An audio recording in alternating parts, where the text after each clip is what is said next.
તો ડીસામાં ફટાકડા factory blast કેસના આરોપીને કોર્ટમાં રજૂ કરાયા છે। ડીસા પોલીસે આરોપી પિતા પુત્રને કોર્ટમાં રજૂ કર્યા છે।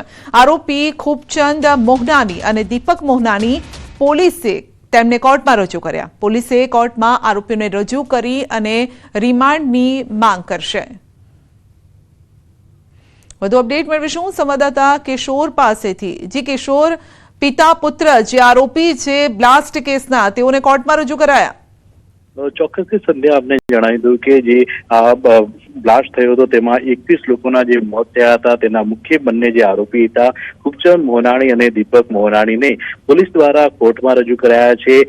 અત્યારે કોર્ટમાં પોલીસ દ્વારા રિમાન્ડની માંગણી જે કરવામાં આવી રહી છે અને કોર્ટ રિમાન્ડ આપશે તો વધુ આરોપીઓના નામ પણ સામે આવી શકે છે।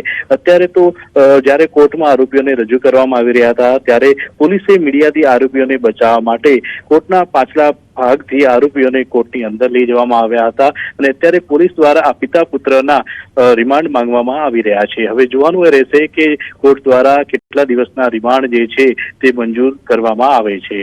સંધ્યા જી, આપનો આભાર। નવસારી શહેરમાં વધુ એક હીરા ફેક્ટરીના વર્કરોએ હડતાલ કરી છે। શહેરના શાંતાદેવી રોડ વિસ્તારમાં આવેલી હીરા ફેક્ટરીમાં રત્ન કલાકારો હડતાલ પર ઉતર્યા છે।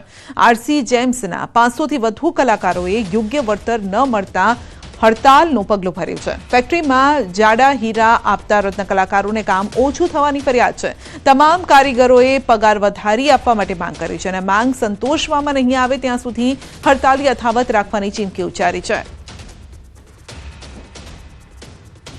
ડેડિયાપાડાના ધારાસભ્ય ચૈતર વસાવાએ ફરી નર્મદા પોલીસ સામે બાયું ચઢાવી છે। ચૈતર વસાવાના સમર્થકોને પોલીસે રસ્તામાં રોકતા હોબાળો મચાવ્યો।